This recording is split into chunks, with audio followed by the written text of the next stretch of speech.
예, 반갑습니다. 예, 백중 끝나고 이제 처음 하는 법회입니다. 오랜만에 뵈니까 반갑고요. 예, 오늘은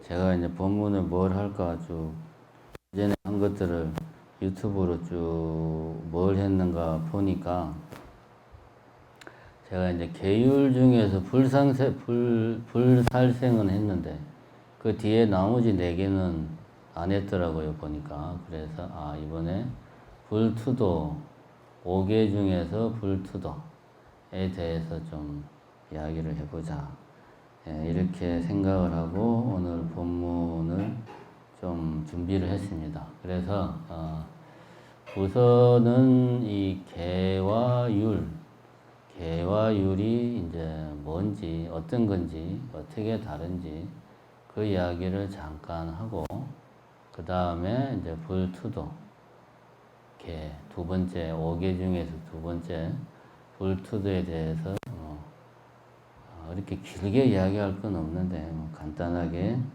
이야기를 하는 것으로 오늘 본문을 해볼까 생각을 합니다. 먼저 이제 개와 율에 대해서 이야기를 하자면, 우리가 이제 5개라고 이야기를 하잖아요. 5개, 5가지 개, 5가지 불자라면 지켜야 될 5가지 개를 5개라고 그러는데, 또 율이라는 것도 있어요. 우리가 보통 계율이라고 말을 하거든요. 계율, 그죠? 계율이라고 이야기를 합니다. 근데 우리가 가만히 보면 5개라고 이야기를 하지 5율이라고는 안 그래요. 어디를 봐도 5율이라고는 말 안 합니다. 그리고 5계율이라고도 말 안 해요. 항상 5개라고 이야기합니다. 5개. 근데 또 우리가 일반적으로 이야기할 때는 뭐 계율을 지켜야 된다, 뭐 또 이런 식의 표현을 쓰거든요. 그러면 이렇게 계, 율, 계율, 이게 또 어떻게 다른가? 우선 이 이야기부터 먼저 간단하게 해볼까 합니다. 제가 옛날에 강원에 다닐 때, 옛날도 아닙니다. 강원 다닐 때 이제 새벽 예불을 하면 그 송강사에 모기가 참 많았어요. 산속의 모기는 일명 그 이제 전투 모기라고 해가지고 모기도 크고 알록달록 해가지고 물리면 엄청 아픕니다. 근데 우리가 새벽 예불을 하면 그런 모기들이 그냥 예불 끝날 때까지 기본적으로 한 5방은 모기한테 물려요, 기본적으로. 근데 이제 그 전에 뭐 앞에 천수경 할 때나 뭐 절할 때나 칠정례 할 때나 건강경 독성할 때나 이런 때는 물려봐야 뭐 주로 이렇게 팔이 있는 데라든가 뭐 목 있는 데라든가 뭐 그렇게 물려도 아주 그렇게 뭐 심하게 정말 참기 힘들 정도는 아닌데, 어디 물리면 제일 이게 아프냐 하면 산속의 모기들은 물면 아파요. 간지러운 게 아니고 엄청 아픕니다. 어디가 제일 아프냐 하면 다 끝나고 이제 반야신경하고 나가는, 반야신경 하려면 서서 해야 되잖아요. 그럼 모기들이 그 순간에 어디를 무냐면 발등을 물어요. 여기가 정말 아픕니다. 이때가 언제냐 하면 대충 이제 이제 예불 다 끝났구나, 이제 긴장이 좀 풀어진 때라 빨리 들어가야지 그러는데 그때 모기들이 발등을 무는 거예요. 그 반야신경하는 짧은 순간에. 그전에는 물어도 참아야지 이것도 수행이다 이러고 있다가 반야신경 할 때는 긴장이 풀어져 가지고 이거 빨리 끝나야지 하는데 발등을 물면 순간적으로 사람이 어떻게 됩니까? 화가 그냥 속에서 살기가 팍. 내가 정말 대교반이면 맨 뒤에 있는 대교반이 바로 잡겠구만. 뭐 그냥 뒤에 뭐 윗반 스님들 다 있고 어른 스님들 있고 하니까 차마 잡지는 못하고 속으로 이제 막 아프기는 아프고 화는 나고 그냥 이놈의 모기들 내가 뭐 그냥 이렇게 이제 성질이 팍 납니다. 이게 순간적으로. 그 이제 끝나고 나서 이제 강원에 이제 끝나고 나면 바로 이제 아침을 먹는 게 아니고 큰 방에 모여가지고 강경을 해요. 이제 한 시간이 한 40분 정도 남는데 그 시간 동안 이제 책상 경상을 펴놓고 경전 독송을 합니다. 뭐 건강경도 읽고 각자 취향대로 독송을 하는데 이 강원 큰방의 이 모기들은 또 어떠냐 하면 애들이 하도 먹을 게 많다 보니까 항상 배가 불러 있어요. 그래서 애들이 잘 날지를 못해. 몸이 무거워가지고 항상 거의 사람으로 치면은 아주 그냥 고도비만 상태. 배가 빵빵해요. 잘 못 날아. 이제 경전을 이 독경을 한다고 막 읽다가 모기가 이렇게 왔다 갔다 하면 이제 이게 성가시잖아요. 그 새벽이니까 예불 갔다 온 뒤니까 막 졸리기도 하고 그러니까 뭐 이제 거기서 그 모기들을 나는 잡을 생각이 전혀 없이 그냥 물리치는 식으로 헤이, 저리 가 이런 식으로 이제 손을 이렇게 휘휘 저었는데 애들이 워낙 많이 먹어가지고 제대로 날지를 못하니까 이렇게 하는데 거기 툭 맞아가지고 툭 떨어져서 애들이 죽어요. 진짜로. 그 내 피는 한 방울도 안 먹었는데 애들이 배가 시뻘게 그냥. 그 결국은 그 누가 죽였냐? 내가 죽인 거거든요. 그럼 이제 이런 경우에 우리가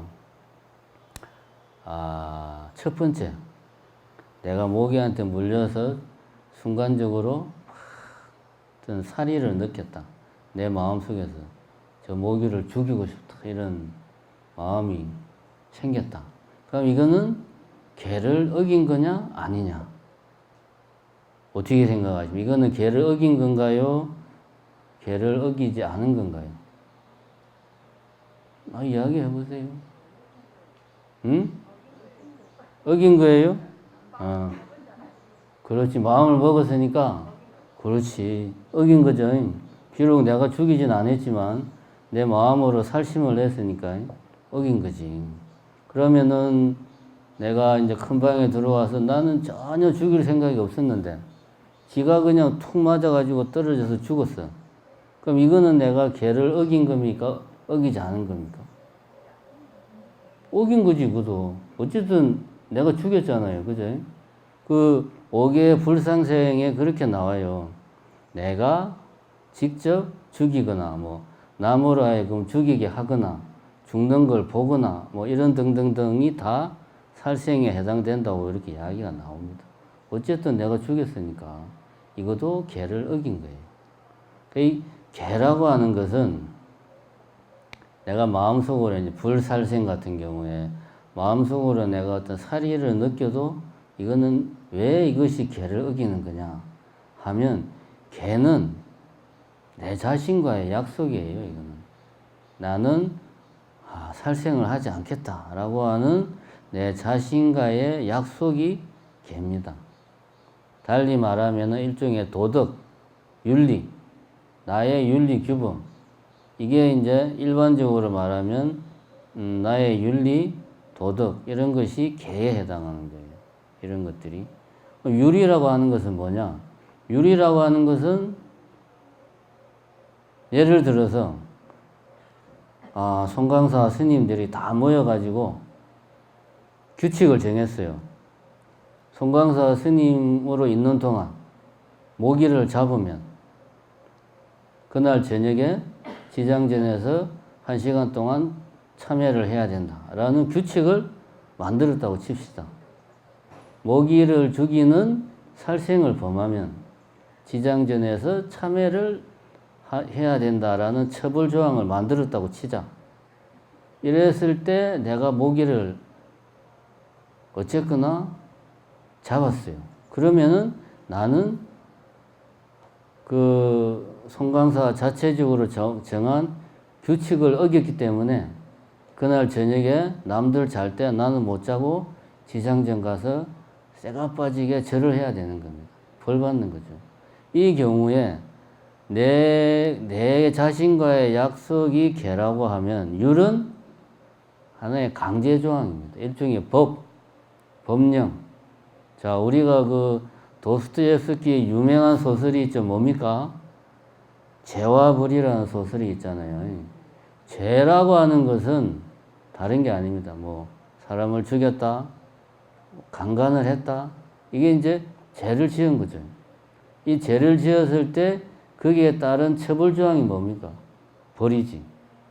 뭐 사형을 처한다, 감옥에서 뭐 10년 이하의 징역에 처한다, 벌금을 낸다. 이게 이제 벌입니다. 같은 맥락으로 우리가 계율이라고 말할 때 계는 내 자신과의 약속이고 이런 것들은 내가 해서는 안 되지 않냐. 왜? 나는 불자니까. 나는 부처님 제자인데 어떻게 내가 살생을 하겠냐. 나 살생을 하지 말겠다. 안 하겠다. 라고 내 자신하고 약속하는 게 계고 그것이 아니고 율은 하나의 그 법률이라고 봐야 돼. 법률. 그래가지고 우리가 그래서 이제 제가 앞에 제일 처음에 말했듯이 오계라고 이야기하지 오계율이라고는 말 안 한대. 그지? 왜냐? 오계라고 우리가 이야기하는 것들은 하나의 벌칙이 아니거든요.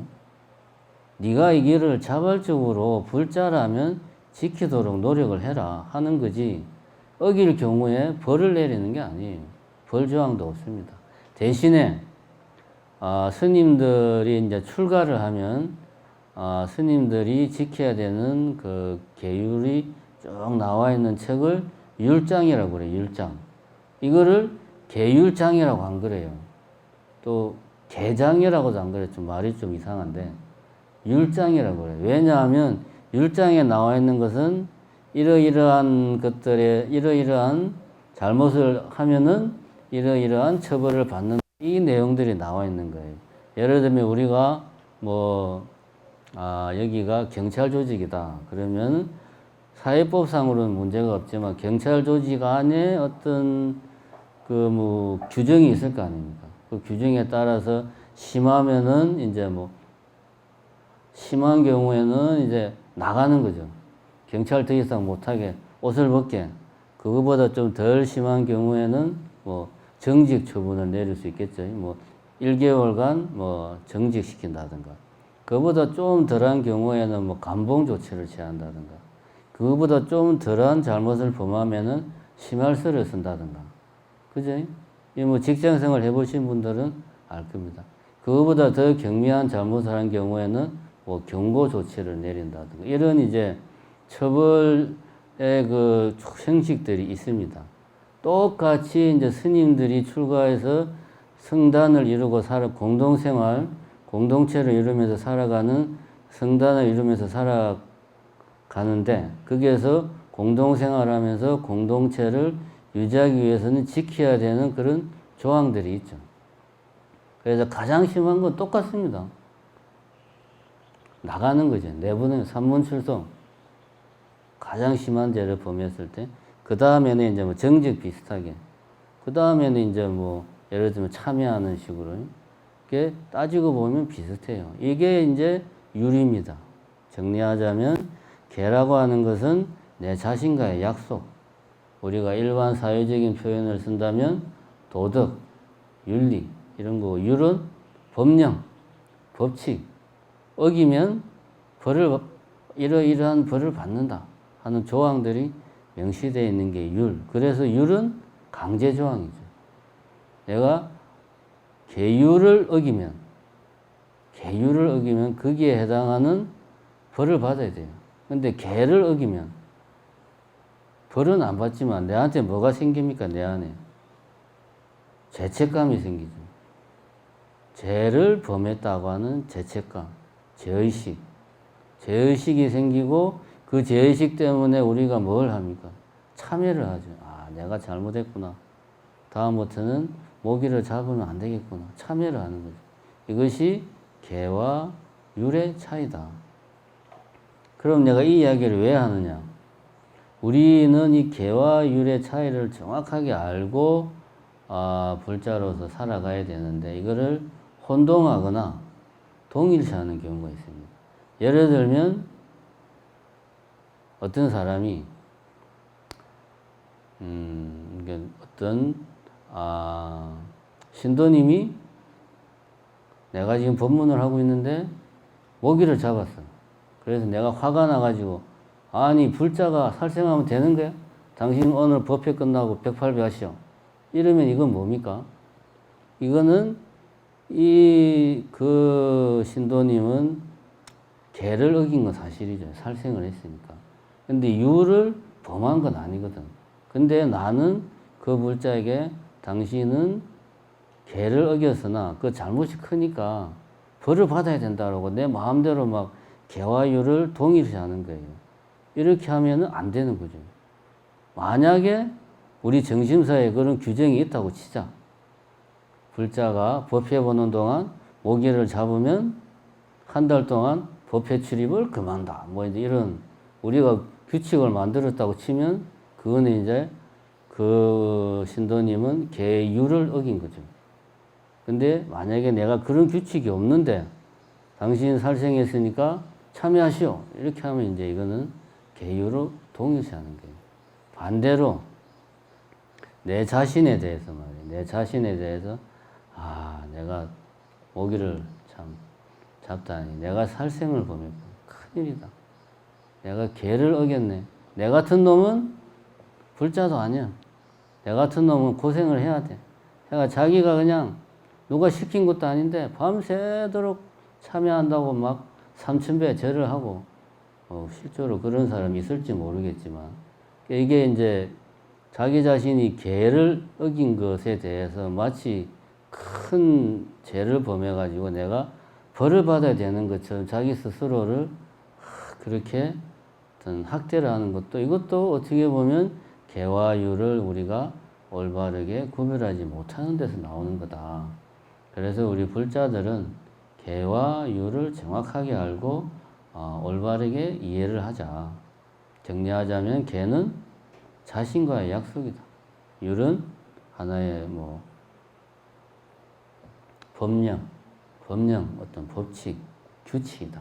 그래서 율은 지켜야 되고 어기면 그에 상응하는 제재가 가해지는 거고 계는 어기면은 내 안에 도덕심, 내 안에 윤리의식, 내 안에 불자로서의 어떤 내 정체성에 대해서 내가 훼손을 받아서 참여하는 거고 이런 차이가 있다 하는 걸 먼저 좀 아시고 불투도는 우리가 이제 이 불투도라는 표현은 불교가 한자 문화권 중국으로 넘어오면서 생긴 말이고 원래 이제 인도에서는 주지 않은 남의 물건을 가지지 말라 이렇게 돼 있어요.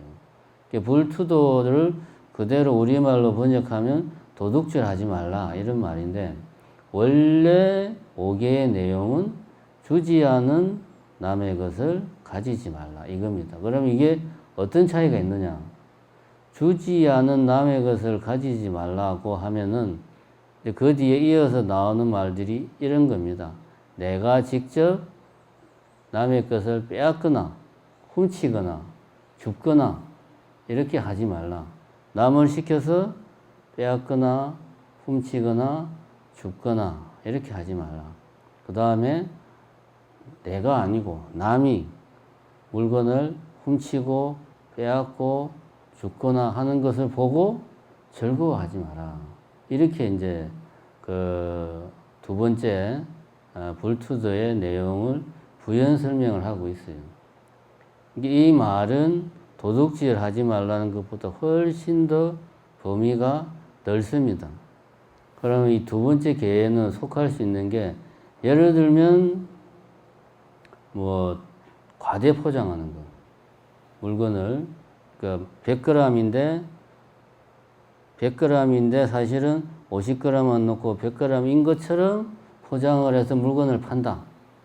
이거는 남에게 주어야 될 100g을 주지 않은 거고 결과적으로 내가 그거를 뺏은 거나 마찬가지니까 이런 것도 두 번째 불투도를 어기는 거죠. 이게 사기치는 거, 속이는 거, 이게 다 불투도에 해당되는 겁니다. 사기를 쳐서 마치 많은 것처럼 속여서 이제 갈취를 하는 거죠. 이런 것들도 불투도에 해당이 된다. 더 나아가서는 같은 맥락이죠. 우리가 이제 요즘은 이제 세상이 살기 좋아졌습니다. 직원을 고용해서 일을 시키는데 사회가 정한 월급을 줘야 되는데 그거보다 못한 월급을 준다. 그럼 이거는 그 사람이 당연히 가져가야 할 것을 내가 뺏어오는 거니까 이것도 불투도에 해당하는 겁니다. 물론 이렇게 한다고 해서 내가 벌을 받느냐 어떤 그 율에 정해진 그건 아니죠. 이거는 하나의 내가 도덕적으로 지켜야 될 거니까. 하지만 불투도의 개념은 상당히 넓다. 일종의 좀 우리 사회적인 기준으로 보면 평등의 개념, 공정의 개념 이런 개념에 가깝습니다. 그러면 우리가 여기서 한 가지 여기까지는 뭐 우리 불자라면 5개의 내용을 모르는 불자들이 없으니까 대충은 알고 있습니다. 불투도가 이런 거다. 근데 불자라면 우리가 이런 의문을 가질 필요가 있어요. 불투도, 주지 않은 남의 것을 갖지 말라 라고 하는 이 계를 내가 지키려면 전제 조건이 있어요. 뭡니까? 이거는 내 것, 저것은 남의 것. 그러니까 소유를 인정한다는 전제하에 불투도라는 계가 존재하는 거예요. 근데 부처님의 가르침은 모든 것은 무명에서 비롯된다. 무명으로 인해 우리 안에 집착이 생기고 그래서 번뇌가 생긴다. 이렇게 이야기하거든요. 그리고 이 말은 무소유, 소유하는 것은 고통이다. 번뇌다. 소유를 부정하는 게 불교 가르침의 핵심이에요. 그죠? 제 말이 맞습니까? 뭔가를 소유하면 안 되죠. 우리가 부처님의 가르침을 올바로 이해했다면. 근데 불투도를 지키려면 네 것 내 것을 인정을 해야 돼. 이거는 내 거, 저거는 네 거, 남의 거니까 손대지 마. 이게 불투잖아요. 근데 부처님의 가르침의 핵심은 이런 소유를 인정하지 않는 거예요. 앞뒤가 안 맞는 거예요, 이거는. 제 말이 맞습니까? 앞뒤가 안 맞아요. 부처님 말씀하고 불투도 계하고 안 맞아. 우리가 부처님의 가르침을 조금이라도 이해를 하고 있다면 이런 의문을 가지는 게 당연합니다. 그죠? 당연합니다. 이런 문제에 대해서 우리가 어떻게 생각을 해야 되냐? 어떻게 생각을 해야 되냐? 두 가지로 접근을 할 수가 있습니다. 첫 번째는 현실적인 이유. 두 번째는 우리가 불교 어떤 연기적 측면에서의 어떤 연기적인 측면으로 이 문제를 바라보는 것. 두 가지로 좀 나누어서 생각해 볼 필요가 있다. 첫 번째 현실적인 이유는 뭐냐? 5개가 그거 아닙니까? 쉽게 말하면은 살생하지 말고, 도둑질하지 말고, 음행하지 말고, 거짓말하지 말고, 술 먹지 말라. 이런 거거든요. 이런 거는 부처님 가르침에만 있는 게 아니에요. 기독교에도 거의 비슷하게 있잖아요. 그죠? 원수를 사랑하고, 기독교는 더 심하지. 마음속으로도 간음하지 말고, 뭐, 훔치지 말고, 10개에 나오잖아. 기독교에는 10가지 10개라고 해서 그게 거의 비슷한 내용들이 나옵니다. 어느 사회나 이런 기본적인 뭐라고 해야 됩니까? 도덕관념 이런 것들이 종교의 틀 안에서 다 들어가 있습니다. 불교에만 있는 게 아니에요. 왜 그러냐 하면 이런 내용은 사회를 유지하는데 필요한 거거든, 우리가. 법만 있다. 만약에 법만 있다고 도덕이 없이 사람들이 도덕관념이 없이 법만 있다고 하면 세상이 너무나 각박해요. 모든 것은 다 법대로 해야 돼요. 오로지. 그런데 우리가 그렇게 사회생활을 하면 너무나 힘들고 골치 아프고 복잡하고 무엇보다도 효율적이지가 못해요. 뭔 일만 생겼다 하면 다 법대로 해야 되니까. 근데 도덕관념이 있으면 그 전에 개개인이 알아서 스스로 해서는 안 될 걸 안 하는 거죠. 그게 바로 도덕의 힘이거든요. 그런 게 있어야 사회에서 많은 사람들이 이 복잡한 사회를 이루면서 살아가도 큰 잡음이 없이 굴러가는 겁니다. 예를 들면은 지금 뭐 저기 어디입니까? 아프간 사태 터져서 뭐 카불에서 뭐 이렇게 탈레반이 점령해가지고 사람들이 탈출한다고 난리가 났잖아요. 그런 상황에서 만약에 뭐 이제 막 비행기 뜨고 뭐 도망가야 되는데 그 상황에서 이제 뭐 생수병이 있다. 이 생수병은 내 거야. 지금 비행기를 안 타면 우리는 다 죽는데 막 가다가 누가 내 생수병을 갖고 가. 그러면 들어가다가 비행기 타다 말고 아예 당신 그 내 생수병이야 내놔가 당신 그 남의 물건 훔쳐가면 안 되지. 이렇게 안 하죠. 그 급박한 상황에서. 그런 상황에서는 이런 도덕관념이 적용될 수가 없어요. 그 비행기 못 타면 죽는데 그 무슨 뭐 니 거 내 거 따지고 니는 뭐 사람이 뭐 도덕적이네 선량하네 그 따질 정신이 없죠. 이런 걸 왜 따지냐? 이 사회가 안정적으로 굴러가려면 이런 도덕관념이 필요한 거죠.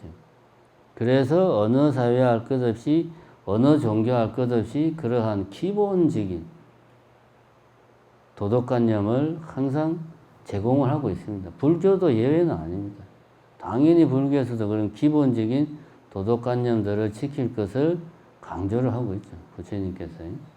그런 의미에서 우리가 현실적인 이유로 볼 수가 있다. 그럼 두 번째 우리가 연기적인 측면에서 불투도를 보자면 어떤 물건이 예를 들면 이 시계가 내 거다. 내가 내 돈을 주고 이걸 내가 샀다. 그럼 이거는 내 거란 말입니다. 나의 소유다. 그럼 나의 소유의 근거는 어디서 나오냐. 그거를 따지고 보면 내가 열심히 땀을 흘려서 일을 해가지고 이게 중요합니다. 일을 해서 돈을 벌어가지고 그 돈으로 내가 이걸 샀다 이거예요. 결국은 이게 내 거라는 것은 다른 이유가 없어요.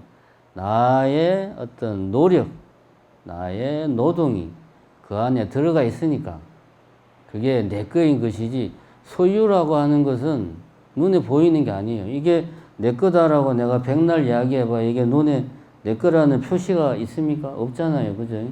이 시계를 아무리 봐도 이 시계 어디에 중현스님 거라는 표시가 있습니까? 없어요.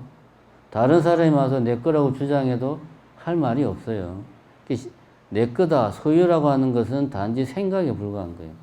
그러한 생각이 나온 출발점은 내가 이 뭔가를 나의 것으로 하기 위해서 내가 여기에 많은 노력을 들였다 이거지. 공력을 기울였다 이거지. 그럼 나의 노력만 들어갔냐? 그게 아니죠. 이 시계를 시계는 복잡하니까 쌀을 놓고 봐도 하나의 쌀이 밥이 내가 먹는 밥상 위에 올라오려면 농부가 농사를 지어야 되고 트럭 운전하는 양반들이 그거를 날라야 되고 마트나 이런 데서 이제 판매직에 종사하는 분들이 그걸 팔아야 되고 또 그것만이 아니죠. 차가 다니기 위한 도로를 또 많은 사람들이 깔아야 되고 그지? 농부가 농사 짓는데 그 농부가 아무것도 없이 농사를 짓습니까? 비료 만드는 사람도 있어야 되고 농부가 살다 보면 핸드폰이 필요하니까 핸드폰 만드는 사람도 필요하고 이렇게 따지다 보면은 내가 먹는 밥 하나에는 우리 사회를 구성하는 모든 사람들의 노력이 다 들어가 있는 거예요. 보면은. 그래서 부처님이 이야기하기를 이게 남의 거니까 손대지 마라가 아니고 네가 여기에 기울인 노력이 얼마만큼이냐 이거를 네가 생각을 해라.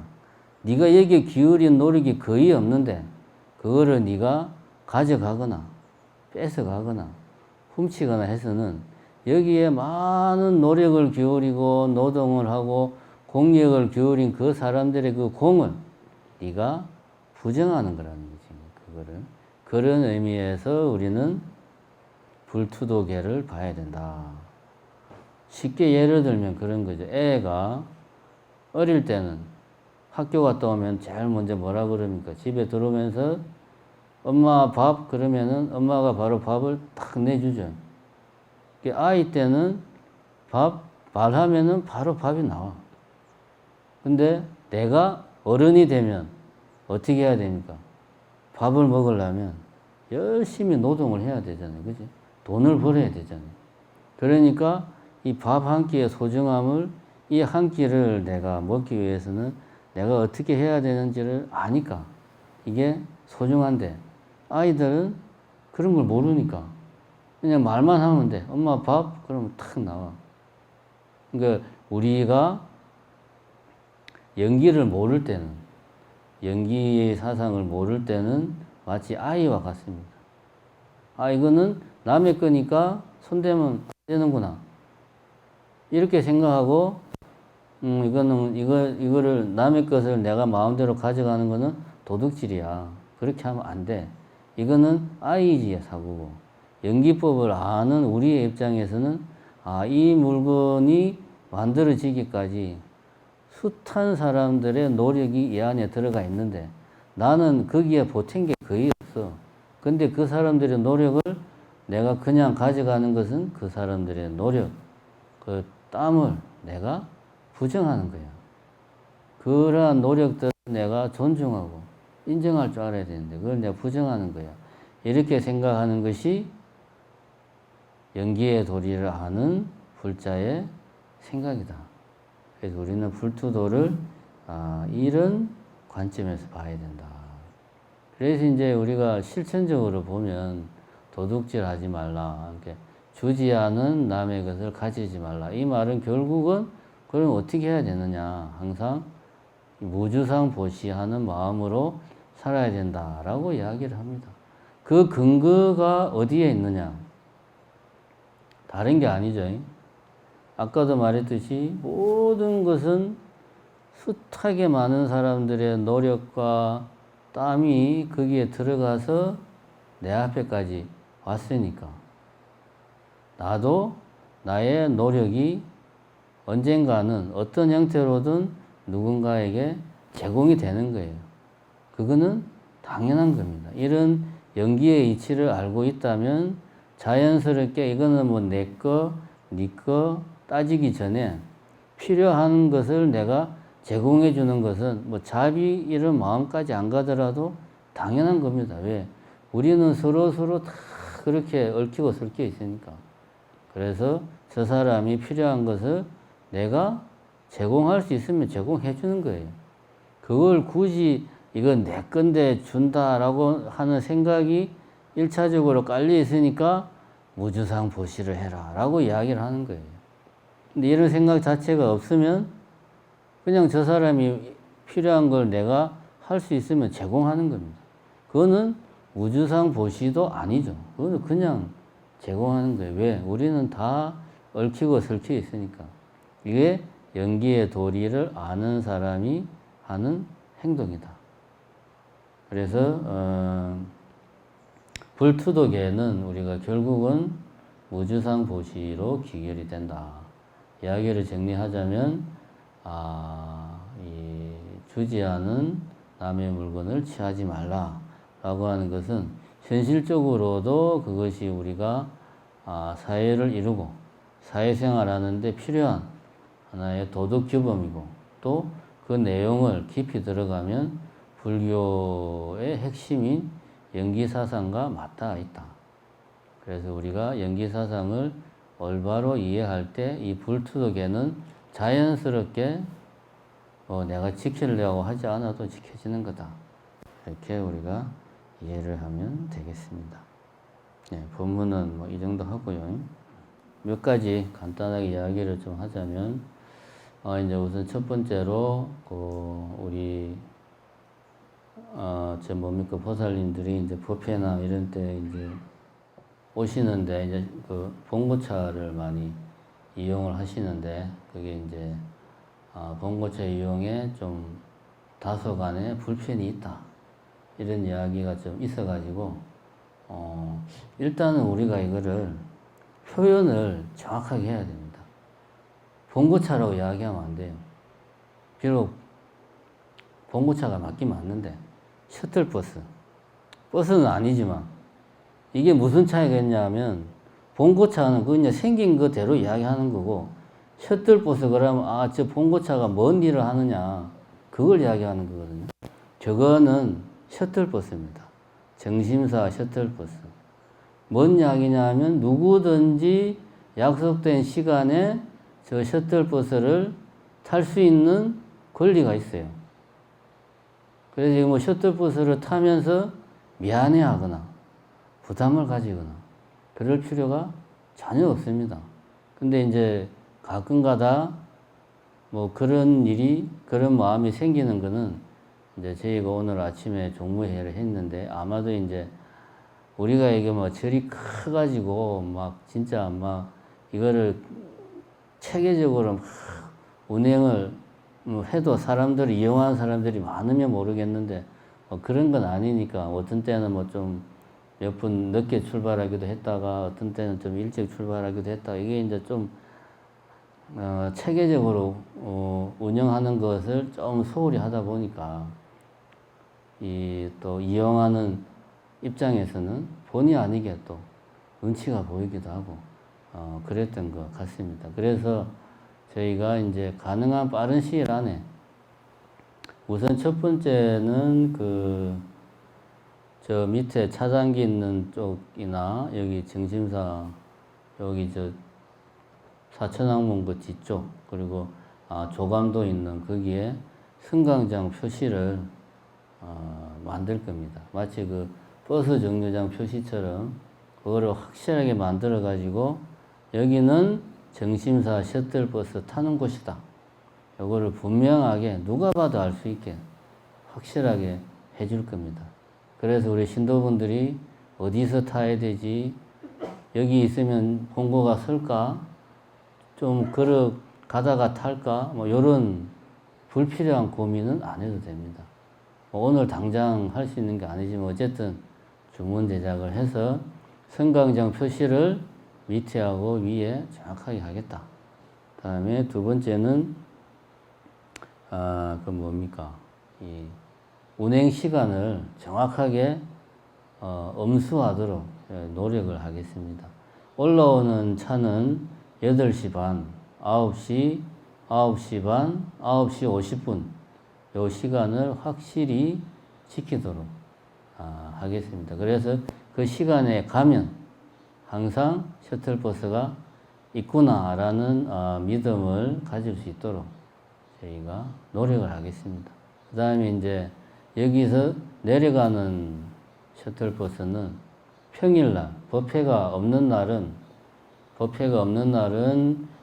11시 25분에 그 승강장에서 출발하는 것으로 그걸 항상 지킬 수 있도록 내려가는 것은 11시 25분 시간을 지킬 수 있도록 관리를 잘 하겠습니다. 그래서 여러분들이 셔틀버스를 운행하는데 불편함이나 좀 부담이 없도록 최대한 마음 편하게 셔틀버스를 탈 수 있도록 이렇게 신경을 쓸 테니까 우리 이제 알아주시기 바라고요. 그 다음에 이제 두 번째는 뭐 여러분들 오늘 보통 시작하기 전에 뭐 잠깐 공양관 쪽에서 좀 큰 소리가 조금 났었는데 이제 이렇게 공식적으로 이야기하기는 좀 그렇고 어쨌든 제가 하고 싶은 이야기는 뭐냐 하면 다른 게 아닙니다. 우리 정심사는 이제 사찰이란 말이에요. 그럼 사부대중이 주인이에요. 스님, 사부대중은 제가자와 출가자, 우리 스님하고 우리 신도분들, 그 다음에 직원들, 우리 정심사의 주인이에요. 이게 이제 뭐 공양간이나 종무소나 뭐 이제 그 스님이나 우리 종무소 직원들이 알아서 잘 하겠지. 이제 이렇게 물론 알아서 잘 하고 있는데 그래도 너무 믿으면 안 됩니다. 이 우리 신도분들이 좀 주인의식을 가지고 관심을 가지고 정심사 구석구석을 좀 살펴서 문제가 있는 것들은 그때 종무소에 가서 좀 이야기도 하고 이건 아니지 않냐 좀 따지기도 하고 그렇게 해야 절이 다 우리 신도님들 중심으로 운영이 돼요. 물론 이제 뭐 법회 때만 우리 나오시는 이제 신도분들도 계시고 또 이제 자주 나오시는 우리 봉사하시는 분들도 있는데 특히 이제 우리 종무소에 봉사하시는 분들이나 우리 법당이나 후원에서 봉사하시는 우리 보살님들 누구보다 우리 정신사에 대한 애정이 큽니다. 그만큼 좀 관심을 많이 가지셔가지고 혹시라도 우리 정신사 구석구석에 좀 이런 거는 고쳐야 된다. 이런 거는 좀 잘못됐다. 이런 게 있으면 언제든지 아마 이제 그 뭐 스님들한테 이야기하기는 불편하실 거니까 그 뭐 종무소에 그런 이야기를 해주시면 그때 바로 고치도록 하겠습니다. 그러니까 우리가 주인이니까 주인이다 이런 생각을 가지시고 좀 가져주시기를 당부를 드립니다. 예. 네, 오늘은 이 정도로 하고 마치겠습니다. 감사합니다.